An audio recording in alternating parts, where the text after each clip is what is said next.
Madame, mademoiselle, monsieur, en donnant à TVL avant le 31 décembre, vous construisez le budget de la chaîne pour les 365 jours à venir. Et pour, au-delà, conforter notre indépendance éditoriale et notre indépendance économique.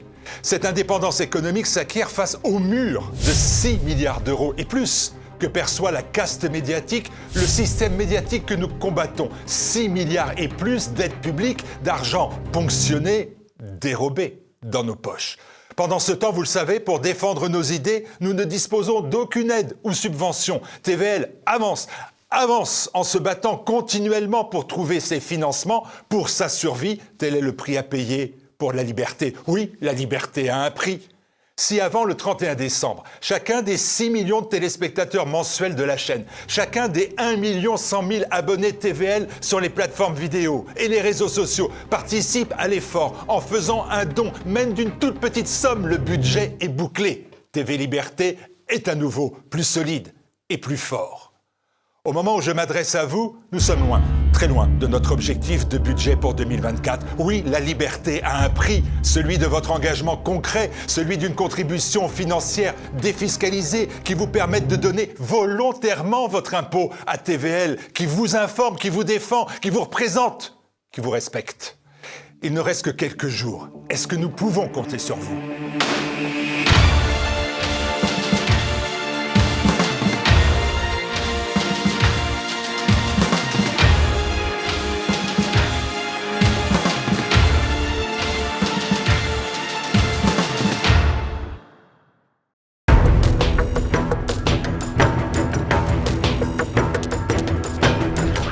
Écrivain et journaliste, je suis heureux d'accueillir Nicolas Destiendorf pour son nouveau roman consacré à un monstre sacré, Arletty. Arletty au cœur libre, c'est chez Calman Levy et c'est en vente sur tvl.fr, dans la boutique de tvl.fr. Vous êtes habitué de vous retrouver sur cette boutique où vous trouvez les meilleurs livres à acheter pour ces fêtes de Noël. Bonjour Nicolas Destiendorf. Bonjour. Alors que l'image d'Arletty s'efface dans la mémoire des nouvelles générations, vous avez pris le parti de vous mettre dans la peau de la grande comédienne. Audacieux ou présomptueux ?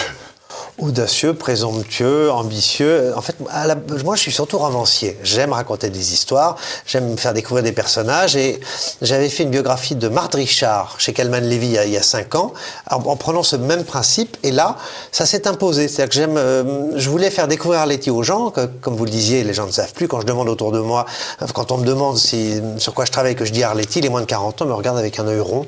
Donc voilà, je voulais l'incarner, la ressusciter et en fait la faire vivre. Voilà, pour qu'elle existe encore plus, disons, de façon plus charnelle que juste un personnage de récit ou de livre historique.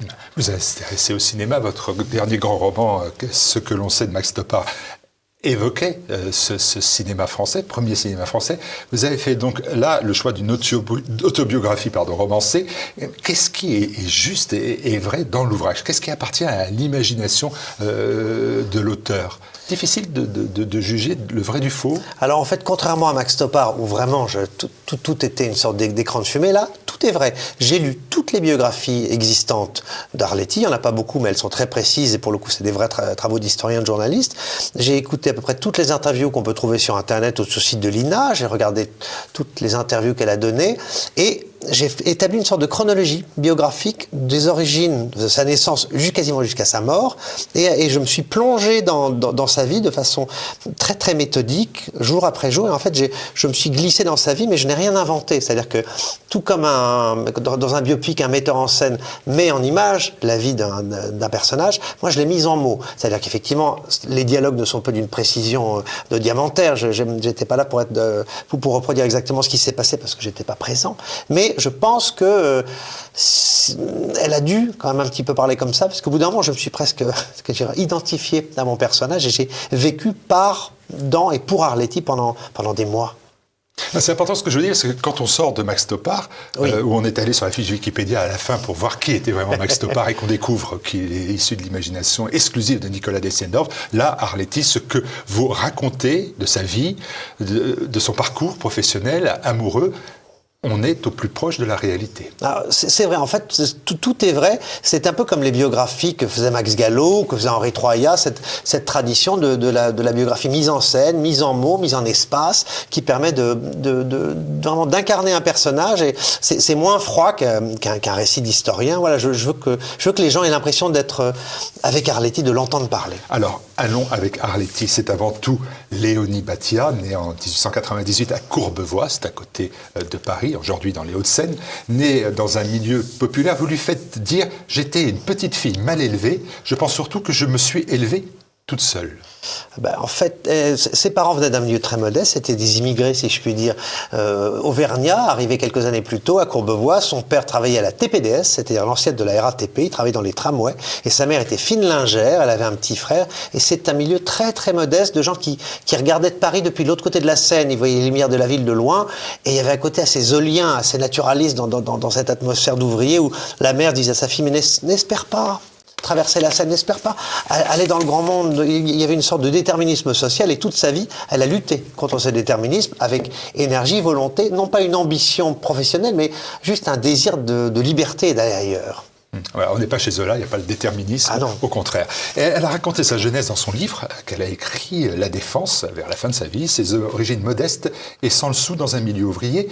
Est-ce que ça explique, pour bien la définir, la gouaille qui va être ce ton de voix qui va l'identifier au cinéma? Est-ce que c'est de cette origine, de cette extraction sociale qu'elle détient cette possibilité de gouaille qui va faire son succès? Sans doute, bien sûr. Et ensuite, disons, cette gouaille va lui coller à la peau. C'est-à-dire, dès qu'elle va faire du cinéma, elle va systématiquement jouer des rôles soit de femme de chambre, soit de pute au grand cœur, pour généraliser. Et c'est enfin ces Carnet et Prévert qui lui donneront des rôles à la mesure de son talent. Mais cette gouaille, voilà, surtout, elle incarne, c'est vraiment une Parisienne, quoique née à Courbevoie. C'est une femme qui a passé presque toute sa vie à Paris, même si parfois elle est allée acheter des maisons ailleurs en province, mais et puis c'était une époque aussi où, elle le dit dans d'autres textes, où chaque quartier de Paris avait son argot. Il y avait l'argot des Batignolles, il y avait l'argot de la butte aux Cailles. Elle avait l'accent de Courbevoie. On n'imagine pas à quel point toutes ces parlers étaient vernaculaires. Maintenant, il y a une espèce de grand parler neutre et un peu, voilà, sans grand relief. Mais elle vient d'un milieu extrêmement populaire et a conservé cette gouaille. Et qu'au bout d'un moment, elle a contenu, quand vous entendez des interviews d'elle à la fin de sa vie, elle a un parler assez pointu, elle vivait dans le 16e, et tout à coup, il y a une petite remarque qui sort, et puis elle a ce rire de petite fille émerveillée, où on retrouve toute espèce d'angélisme enfantin. Oui, c'est parce qu'à cette voix si reconnaissable s'ajoute aussi bien sûr un rire qui est gravé à jamais dans les mémoires de ceux qui connaissent Arletty. Vous dites un rire en cascade comme des rivières de perles. Voilà, exactement ça. Comme ça fusait. Allez, vous allez vous attacher à Arletty artiste, mais aussi à la femme amoureuse. Elle prend beaucoup de place dans l'ouvrage. À la femme qui se lance dans de grandes aventures amoureuses. Vous mettez en exergue de l'ouvrage cette phrase « On m'a prêté tant d'aventures qu'il m'aurait fallu 3 siècles pour les vivre. » Et pourtant, le premier grand amour va être surnommé « Ciel », comme le ciel. Et vous allez nous expliquer pourquoi. Et c'est un amour platonique et qui va marquer... Presque toute sa vie. On est l'été 1914. Ciel est un fils. Elle a 16 ans. Voilà, 16 ans. Ciel est un fils d'immigrés italiens d'une communauté qui vivait à Courbevoie, près de chez elle. Il a les yeux bleus comme le ciel. Il est beau comme l'amour naissant. Ils ont une bluette absolument merveilleuse. Le bal du 14 juillet, il se retrouve sur le pont des Arts. On est presque dans de la littérature pour jeunes filles. Mais voilà. Et là, en fait, elle découvre l'amour. Évidemment, les premiers jours du mois d'août 14, il est envoyé sur le front de l'Est. Enfin, il est envoyé il est sur le front et il meurt en quelques jours. Et elle ne s'en remettra jamais vraiment. Et de cette expérience tragique, elle dira « Je ne serai ni veuve de guerre, ni mère de soldat. » Et toute sa vie, elle s'y tiendra. On lui proposera de se marier plusieurs fois, elle refusera. Et elle tombera 2 fois enceinte, elle se fera avorter 2 fois. C'est-à-dire pas de mariage et pas d'enfant. Et elle s'y tiendra toute sa vie. Toute sa vie. Et même parfois son corps défendant. Enfin, une partie de lui-même dit « Non, je devrais sortir de ce carcan », mais non, elle s'y tiendra. Elle avait une volonté de faire, elle était têtue, elle était obstinée, parfois jusqu'à une forme enfin, ça allait contre ce qu'elle aurait dû faire, mais voilà, elle voulait aller jusqu'au bout dans ses convictions. Y compris même dans le pas d'enfance, des avortements qu'elle vit d'une manière très, très douloureuse. Ah bah, c'est-à-dire se faire avorter pendant le tournage des Enfants du Paradis, dans des conditions un petit peu, voilà, dans un pays occupé, alors qu'en plus elle est en train de tourner, qu'elle a des malaises. Voilà, on ne se rend pas compte quand on voit les Enfants du Paradis, mais il y a certaines scènes où en fait elle souffrait énormément. Après Ciel, il y a Edelweiss, Georges Lévy, La chance de sa vie, un banquier suisse et juif face à la bienséance, face à sa fille, le nouveau trait de sa personnalité d'Arletty se dessine, c'est véritablement l'indépendance, parce que là encore, c'est très audacieux à cette époque. Bah en fait, c'est un jeune homme, fils de banquier suisse, juif, vivant d'une jolie villa dans l'ouest parisien, qu'elle rencontre dans la rue. Elle a rencontré toujours les hommes de sa vie dans la rue, toujours dans des conditions un peu inattendues, mais c'est une époque où on pouvait aborder les jeunes femmes dans la rue sans se prendre un procès. Et ce jeune homme, Edelweiss, parce que c'est sa fleur favorite, en fait, va être son Pygmalion. Il va lui faire lire des livres, il va l'emmener au théâtre pour la première fois, il va lui faire découvrir des tableaux, il va lui faire découvrir la culture. Et il va la façonner. Ils vont rester ensemble pendant 2 ans. Ça va être l'objet d'une brouille terrible avec sa mère. Elle ne reverra sa mère quasiment que le soir de sa mort. Mais il fait partie de ces hommes qui vont former, façonner la psyché d'Arletty.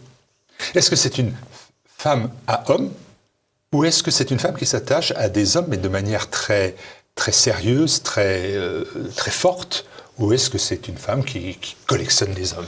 On me dit qu'il y a des hommes qui collectionnent les femmes. Non, en fait, elle a besoin d'être amoureuse. C'est une femme passionnée. Elle est passionnée beaucoup plus par les hommes même que par son métier. Elle est arrivée au théâtre un peu par hasard. Comme les gens de sa génération, le cinéma, c'était leur argent de poche. Voilà, à la limite, elle aura la passion de son métier à partir de la guerre et même après-guerre. Mais c'est juste qu'elle a besoin d'être dans un état de tension amoureuse. Elle a besoin de passion, elle a besoin de déferlement, elle a besoin d'être ravagée par la passion pour un homme. Donc, il y a eu beaucoup d'hommes, mais il y a eu quelques hommes importants, et quelques femmes aussi, peut-être qu'on en parlera. Et donc, c'était une femme dont la vie était guidée par ses passions, par ce besoin d'absolu. On ne la voit pas dans l'ouvrage, on ne la voit pas guidée par le souci de l'argent, par exemple. Non, elle en a, mais quand elle n'en a plus... Elle vient d'un milieu très modeste, mais elle a pas... En fait, il n'y a pas de désir de revanche, contrairement à d'autres personnes qui viennent de milieux assez modestes. Elle n'a pas de désir de revanche sociale. Comme il n'y avait pas d'ambition, il n'y avait pas besoin de gagner contre une injustice de la vie au début. En fait, elle a presque été tellement anesthésiée à la mort de Ciel qu'elle a, quoi qu'il arrive, le sentiment d'être une survivante. Donc, elle profite de la vie de toutes les manières possibles. De toutes les manières possibles, il y a toujours cette notion de liberté qui sera vraiment associée à sa vie. On le retrouve donc dans le choix de ses amours d'hommes, mais aussi de femmes, jusqu'à l'incroyable passion pour Faune. Alors Faune, c'est un homme, c'est Hans, qui est officier de la Wehrmacht, en plein cœur du tout Paris, en plein cœur de l'occupation, une transgression qui aurait pu lui coûter la vie. Vous dites, avec Hans, Arletty est allé trop loin dans son amour. C'est-à-dire que en 1939-1940, Arletty est, au fait de sa célébrité, au fait de sa notoriété, c'est la plus grande star du cinéma français et en fait du cinéma européen, parce qu'elle était très populaire en Allemagne, en Italie. Voilà, c'est une actrice extrêmement populaire. Sans être allée en Allemagne. Sans être allée en Allemagne pendant la guerre. Elle a tourné en Allemagne. Voilà, elle est tournée en Allemagne avant la guerre, comme tous les comédiens français à peu près. Et à un dîner pendant l'occupation, elle rencontre un beau jeune homme de 10 ans de moins qu'elle, avec des oreilles pointues, ce qui fait qu'elle le surnommera Faune, et lui l'appellera Biche. Et en fait, ce jeune homme la fascine. Et puis, ils vont commencer à se tourner autour. Il se trouve qu'effectivement, il est officier de la Luftwaffe, il est assesseur au Conseil de guerre à Paris, et sa famille, les Söring, sont des proches des Göring. Donc voilà, donc effectivement, il fait partie un peu de l'establishment, mais c'est un homme qui n'a pas d'ambition militaire particulière. Il est officier parce qu'à l'époque, il n'y avait pas le choix. Lui, il veut être écrivain, il est passionné de littérature, de cinéma, et il se retrouve devant l'actrice la plus connue du moment, et c'est un coup de foudre. Un coup de foudre qui va mettre du temps à se mettre en place, parce que lui est un petit peu embarrassé. Normalement, un officier n'a pas le droit de sortir avec une femme dans un pays occupé, contrairement aux simples soldats. Et Arletty devrait quand même faire attention, parce que elle est sous le feu des projecteurs, mais elle se dit... En fait, elle n'aime pas les Boches. Voilà. Elle n'aime pas les Boches, mais lui, c'est pas un Boche, lui, c'est Hans. Et c'est ça la différence. Et donc, elle tombe folle amoureuse de lui, et en fait... elle va s'en foutre, si je puis dire, de tout. Elle va afficher son amour. Elle est tellement fière d'être dans la rue, au bras de ce beau garçon. Il se promène, il y a tellement de lumière qui émane de ce couple qu'elle se dit, mais le reste, on s'en fiche. Qu'il ait un uniforme, qu'il ait un brassard, qu'il ait une croix gammée, qu'est-ce que ça change? C'est l'homme que j'aime, c'est l'homme qui me rend heureuse. Pourquoi est-ce que je devrais m'arrêter, si je puis dire, à des détails vestimentaires ou politiques? Elle n'a jamais été aussi heureuse, aussi amoureuse et aussi comblée de sa vie. Donc, et ça va passer avant tout et ça va lui coûter et sa carrière et sans doute sa vue. Ça va lui coûter très cher, elle va être arrêtée. Absolument, elle est arrêtée, elle est... En fait, il n'y a pas eu de procès. En fait, il n'y avait rien véritablement contre elle, à part le fait qu'elle a été la maîtresse d'un Allemand, mais contrairement à d'autres comédiens ou comédiennes, contrairement à Darieux, Vivienne Romance, Albert Préjean et tant d'autres, elle n'est pas allée en Allemagne, elle n'a pas travaillé pour la Continentale. Les Allemands auraient bien voulu la faire travailler pour eux, mais elle a toujours refusé. Simplement, c'était la femme la plus connue de son moment, de l'époque, et elle avait cette liberté de ton qu'à la fin de la guerre, les gens avaient envie un peu de, entre guillemets, se payer Arletty, tout comme ils se sont payés Guitry, c'est-à-dire des gens qui les avaient tellement énervés pendant des années, hop, c'était ôte-toi là que je m'y mette. Et en fait, elle va subir pas mal d'humiliations, elle va être envoyée à Drancy, à la conciergerie, et ensuite, à la suite d'une dénonciation pas très claire de la part d'un malfrat qui l'aurait croisé dans la prison du Cherche-Midi dans les années en 43-44, en fait, c'est une histoire pas très claire, mais on met ça de côté en disant bon, on s'occupera de ça plus tard, mais en attendant, mettons-la au vert. Et en fait, elle est assignée à résidence pendant 2 ans, le temps que cette histoire soit réglée. Ça aboutit à un non-lieu. En fait, il se trouve que le témoin s'était trompé, que ça n'était pas Arletty, mais elle passe 2 ans dans un château dans la banlieue parisienne à être en fait une sorte de belle captive pour ses propriétaires. Et tous les week-ends, tout Paris vient déjeuner le dimanche dans le château de la Houssaye, en Seine-et-Marne, donc voir Arletty. Et ensuite, le soir, ils rentrent chez eux, ce qui fait que par exemple, elle n'assiste pas à la première des Enfants du Paradis. Son nom n'est pas sur l'affiche, les articles ne la mentionnent pas, ils mentionnent Garance, ce qui paraît inimaginable aujourd'hui. Et donc, et ça va créer en elle une amertume évidemment très profonde et surtout une lucidité sur le genre humain dont elle ne se départira jamais. Voilà, toute la presse ignorera son nom, c'est déjà le politiquement correct qui se met en place. On connaît ça maintenant. Arletty est une femme d'origine populaire, naturelle, indépendante, libre, sans attache. On arrive déjà maintenant, grâce à vous, à la dessiner, mais c'est aussi et surtout une comédienne dans l'âme, bien évidemment. Et en lisant le livre, on découvre que si le public connaît, comme moi, l'artiste pour une poignée de très très grands rôles, son vrai métier, c'est la scène, c'est le théâtre où elle commence et d'ailleurs finit sa carrière avec en point d'orgue une pièce bascule, Fric-Frac. En fait, elle commence le théâtre complètement par hasard. Elle se promène sur le boulevard des Capucines, on est en 1920-1921. Elle se promène sur le boulevard des Capucines. Elle est abordée par Paul Guillaume, qui était un marchand d'art très connu à l'époque, qui voit passer cette très jolie demoiselle et qui dit, mais bon, qu'il la dragouille un petit peu. Elle se laisse faire et puis il comprend que il n'y avait pas grand-chose à faire de plus, mais il dit, mademoiselle, vous devriez faire du théâtre. Vous n'avez jamais pensé à ça? Elle n'avait jamais pensé à ça. Il lui donne son Bristol, il lui dit, traversez le boulevard, en face vous avez le théâtre des Capucines, allez voir le directeur de ma part, il s'occupera de vous. Elle n'avait rien d'autre à faire de sa journée, elle y va, elle donne le Bristol, le directeur lui dit, vous savez chanter? Non. Vous savez jouer la comédie? Non. Vous savez danser? Non. Eh ben on va essayer. Il la fait monter sur scène, il lui dit, chantez quelque chose, et à cette époque-là, on était en pleine anglomanie, donc elle dit, je vais chanter Tipper Harry. Et donc elle chante Tipper Harry, et avec une totale absence de talent, mais avec un abattage, une présence et un charme incroyable, et donc elle est engagée. C'était l'époque où il y avait des revues, c'est-à-dire une espèce de spectacle qui mélangeait des sketchs, des chansons, des numéros d'illusionnistes, ce genre de choses, et en fait, très rapidement, elle passe d'une utilité à un second rôle, un premier rôle, et elle joue des revues constamment pendant des années. Et tout à coup, ça devient du théâtre, elle se met à jouer au théâtre, le cinéma arrive, le cinéma parlant, elle commence à...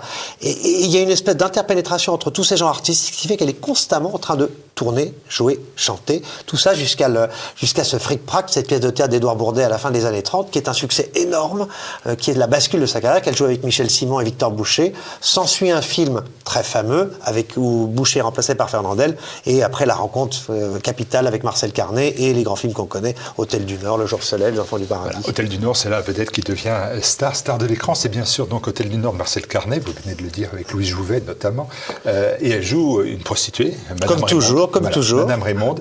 Et vous gardez bien décrire le mot atmosphère. Pourtant, ce mot-là, il est lié à Arletty. C'est sa gueule d'atmosphère qui va faire tout dans le film et qui va la faire entrer dans la postérité. Ce mot atmosphère, il n'est pas noté. Disons que je voulais éviter d'enfoncer les portes ouvertes. Il y a toute une série de citations qui ont été prêtées à Arletty qu'elle n'a en fait souvent pas prononcées, qu'on lui a prêtées, enfin on ne prête qu'aux riches.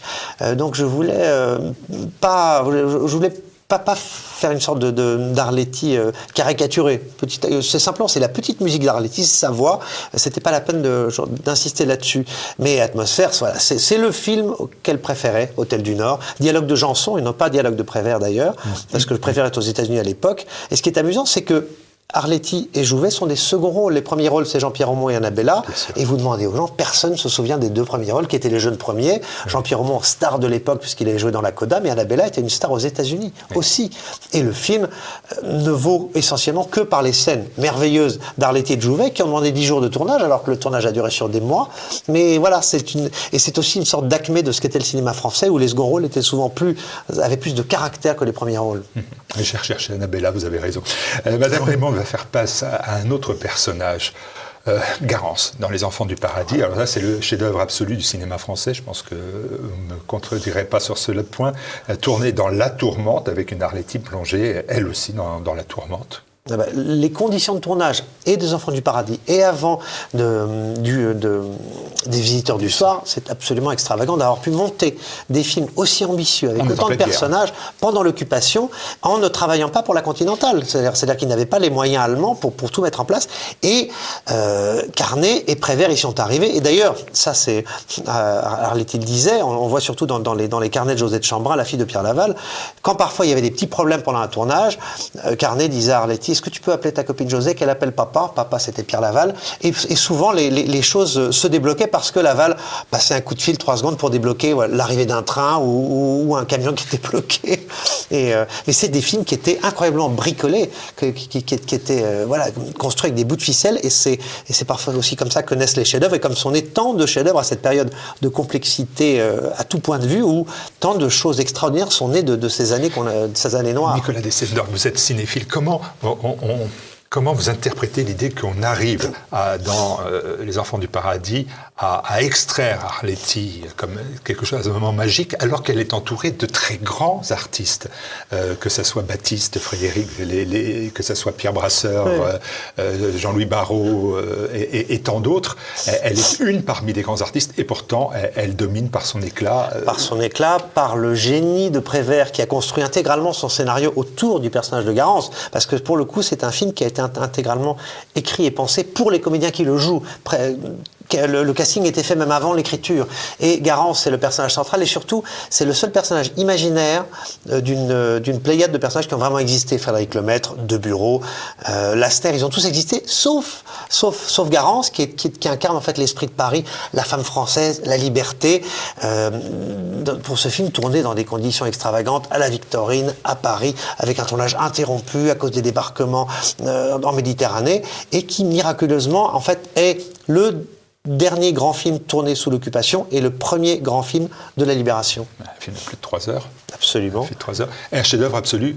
Vous signez le terme? Ça fait partie de mes films, de mes films favoris. Moi, je suis si je puis dire, un Renoirien. Donc moi, je mettrais toujours les films de Renoir au-dessus des films de Carnet. Mais Le jour se lève, Les Visiteurs du Soir et Les Enfants du Paradis sont des films. Il y a un miracle, quoi. Il y a un miracle. En fait, surtout, c'est le résultat d'une équipe. Les films de Renoir reposent sur Renoir. Là, c'est une équipe, c'est une magie. C'est-à-dire que ils ont jamais. Il y a les lumières. Voilà. Il y a les décors, il y a la musique de Cosma, il y a les décors de Troner. C'est le travail d'équipe, c'est la symbiose. C'est une bande, et c'est une bande de copains, c'est une bande qui pourtant venait de tous horizons. Robert Le Vigan devait jouer le personnage de Jéricho au début. Donc il y avait des collaborationnistes, des communistes, des juifs. Enfin, il y avait tout, et tout ça s'entendait pour défendre l'art. Et voilà, c'est ce qui fait le miracle de ce film, qui tourne entièrement comme les planètes autour du Soleil, autour de Garance. L'éternité, Arletty l'a acquise avec un regard, une réplique qui fait mouche, une voix, une liberté, une gouaille, et par un talent, bien sûr, extraordinaire. Vous ne parlez pas de la Arletty chanteuse. Pourtant, Elle reste encore dans les mémoires aussi pour ça. Elle chantait bien, mais parce qu'il fallait faire un tri. Moi, je suis plus cinéphile. J'adore l'histoire du musical, mais il n'y avait pas tant de choses que ça à développer, si ce n'est parler de toutes les revues dans lesquelles elle a chanté, de citer des chansons. Le risque, c'était de faire du catalogue. Comme je ne parle pas trop de la comédienne de théâtre, j'en parle, mais... on est surtout je parle de l'Arletty femme, de l'Arletty amoureuse, de l'Arletty passionnée, de la femme blessée. Voilà, c'est une biographie, j'aime pas le mot sentimentale, mais c'est une biographie intime d'Arletty. C'est pas une femme heureuse? Non.